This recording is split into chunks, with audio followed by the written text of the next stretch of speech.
Everybody like and subscribe, praise the bell icon. Story number 1. It was a late Thursday evening when Emily received an unexpected knock on her door.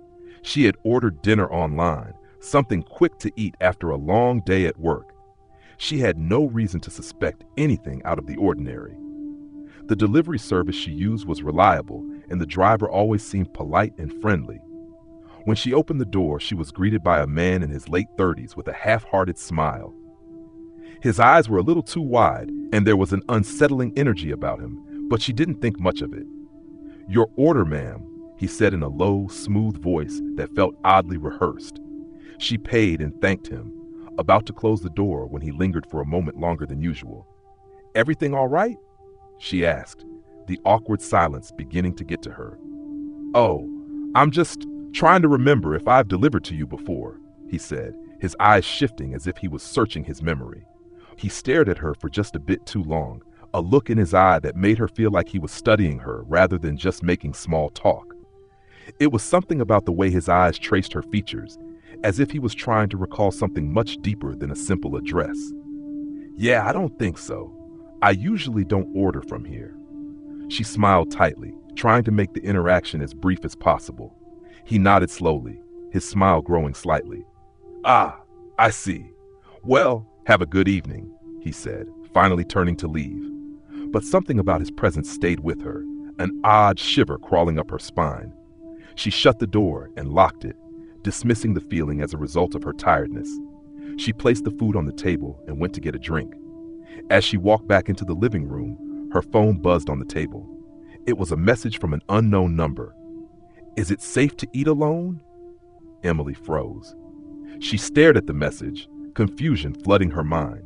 She didn't recognize the number, and she hadn't given it to anyone except for the delivery service. Was this some kind of prank? She quickly glanced around the room, feeling the hairs on her neck stand on end. She texted back, a mix of unease and annoyance creeping into her thoughts. "Who is this?" The response came almost immediately. "Just making sure you're not in danger." Her stomach twisted. Something was terribly wrong. She quickly grabbed her phone to call the police. But the sound of her front door creaking open stopped her cold. Her heart leaped into her throat. The door. It wasn't locked properly, she realized. The lock was old and could easily be jimmied open. She crept toward the door as silently as she could, holding her breath. She peeked around the corner of the living room. The door was wide open. There was no one in the hallway. Her pulse raced as she dialed the number for the police, keeping her eyes glued to the hallway, her hand gripping the phone so tightly her knuckles turned white. 911, what is your emergency?" "There's someone in my house," she began, her voice shaking, but before she could finish, she heard a faint sound from inside the kitchen. The soft, deliberate sound of footsteps. Her blood ran cold. The man, the driver, hadn't left. He was inside. She didn't dare make a sound as she crouched behind the couch, holding her breath. The footsteps were getting closer, slow and methodical, as though he was toying with her, making sure she knew he was there. The phone call was still open, and she could hear the dispatcher's voice faintly in the background, urging her to stay on the line. Her mind raced. There had to be a way out. She couldn't just hide here forever. The door was right there, but how could she get past him without being noticed? The footsteps stopped just behind the kitchen wall, and a cold, mocking laugh echoed through the house. "You're not alone, Emily," the voice called, too calm, too familiar. Her stomach twisted again. The man had known her name. "I know everything about you." The voice was closer now, right outside the living room. "And I'm not leaving until I get what I came for." Emily's grip tightened around the phone. She had to act quickly. She darted for the door, making a run for it, not caring if she was heard anymore. She yanked it open, slamming it against the wall, and bolted down the stairs. Her breath came in quick gasps as she raced for the street, the cold night air biting at her skin. But she didn't stop.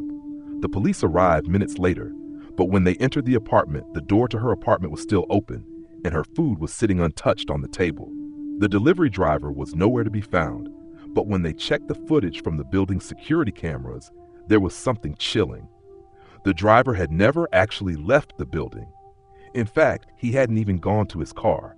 He had been waiting in the hallway, watching, the entire time. Story number 2. It had been a long day for Sarah. She had just moved into a small, quiet neighborhood, looking for a fresh start after a messy breakup. The house she had rented was older, but charming, and the rent was far cheaper than any other place she had looked at. She had just finished unpacking and was sitting down with a cup of tea when there was a soft knock on the door. She wasn't expecting anyone. Curious, she stood up and opened the door, only to find a man standing there. He was tall, wearing a black jacket and a baseball cap that hid most of his face. "Delivery," he said gruffly, holding up a large cardboard box. "Delivery?" Sarah repeated, confused. She hadn't ordered anything. He didn't give her a chance to ask more questions. "For Sarah, right?" he said, stepping closer to her as if to hand her the box. His presence felt off. She felt a chill run through her as he loomed over her. "I didn't order anything," she replied, her voice trembling slightly. "I think you've got the wrong address."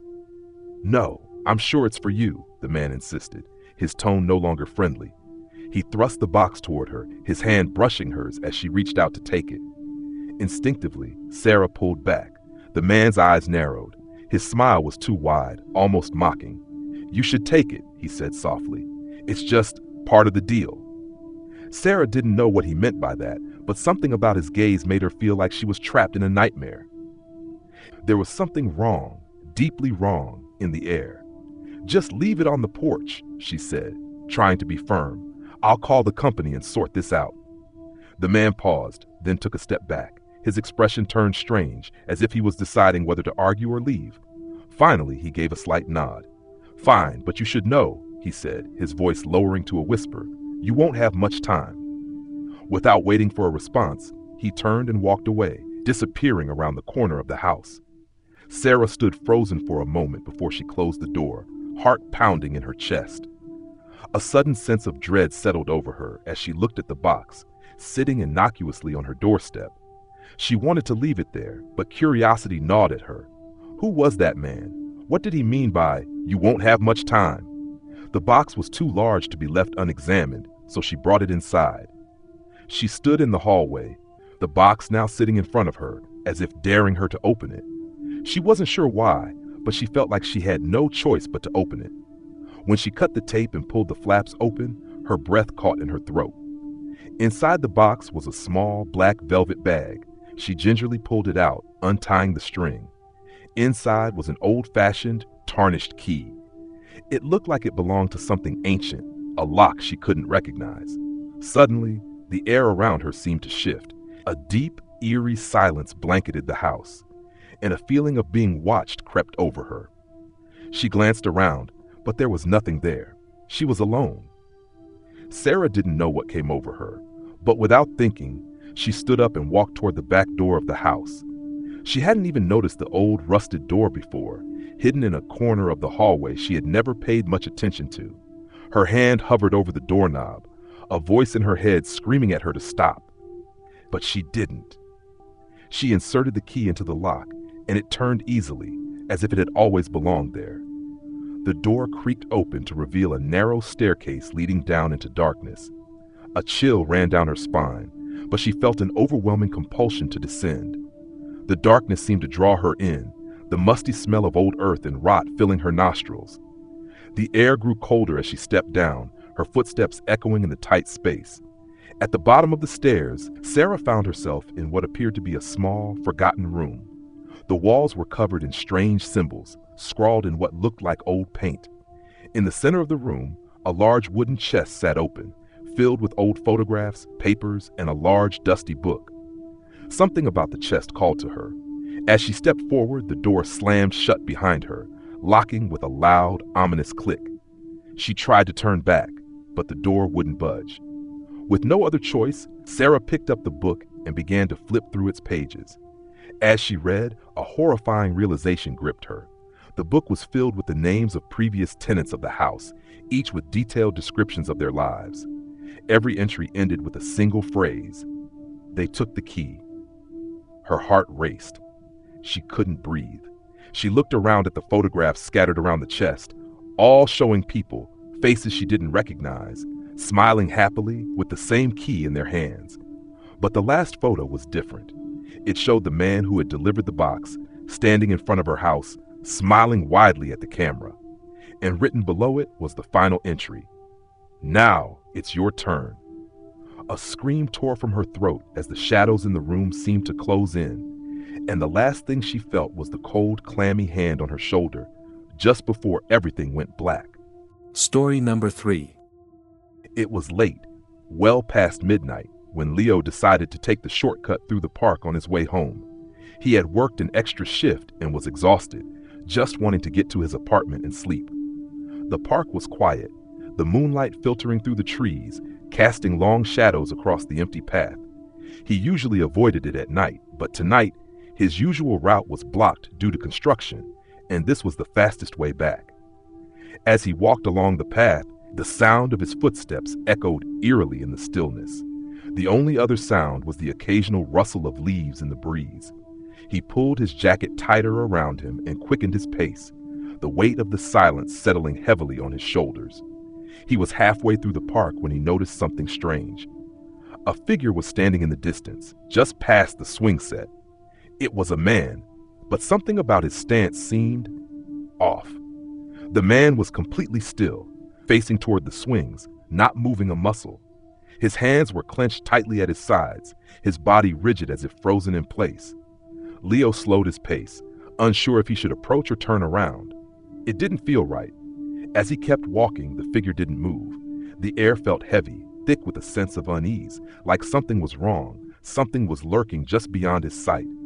Leo looked around. There was no one else in the park. No other sounds, just the distant hum of traffic from the nearby street.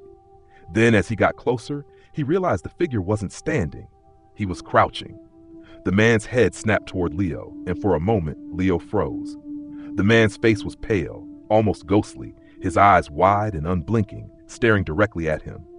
The expression on his face was blank, but the eyes were full of something wrong, something that made Leo's blood run cold. The man didn't speak, didn't move. He simply stared at Leo with those wide, unblinking eyes.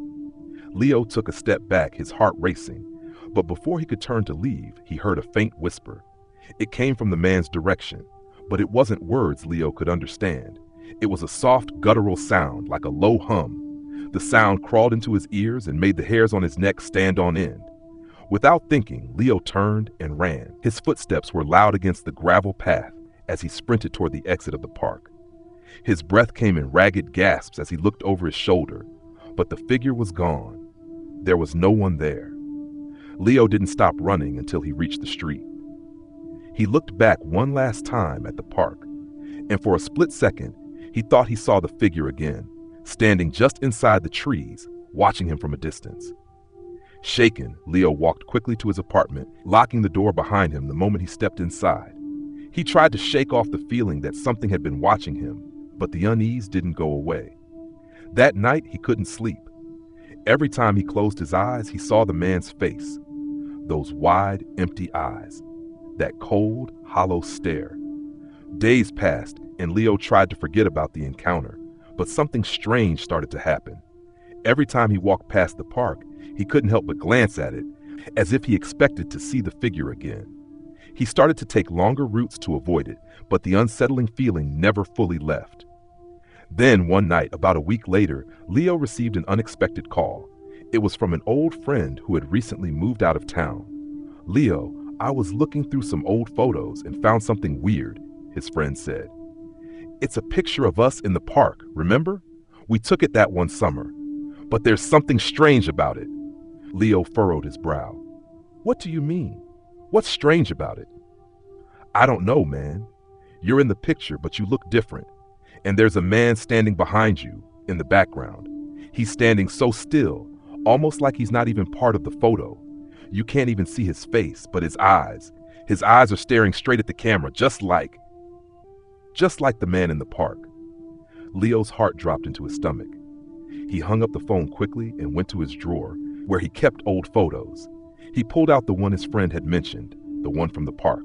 His hand shook as he stared at the picture.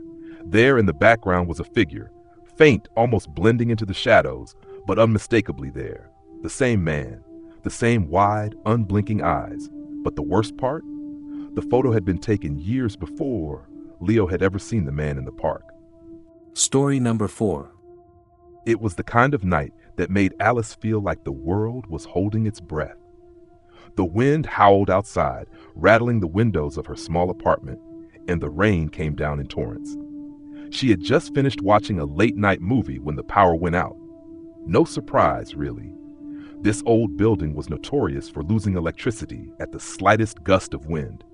She grabbed her phone and flashlight, figuring she could wait out the storm until the power came back. Her apartment was on the top floor of a creaky, run-down building, and the dark, narrow hallways always felt eerie, especially at night. She had lived there for almost a year, but something about the darkness tonight felt different. A loud thud echoed from the hallway. Alice froze. It wasn't the sound of the wind or the rain. It was more like something heavy had dropped on the floor. She glanced at her phone. The time was 2:47 a.m. The building was almost completely silent, the kind of silence that made you feel like you were the only person left in the world. Her heart began to race. Another thud, louder this time. It seemed to be coming from the apartment next door, the one that had been vacant for months. Alice told herself it was just the building settling, a trick of the wind, but the thuds continued. There was a rhythmic quality to them now, as though someone was moving things around in the other apartment, or worse, someone was in there. She waited for a moment, holding her breath, trying to convince herself she was being paranoid.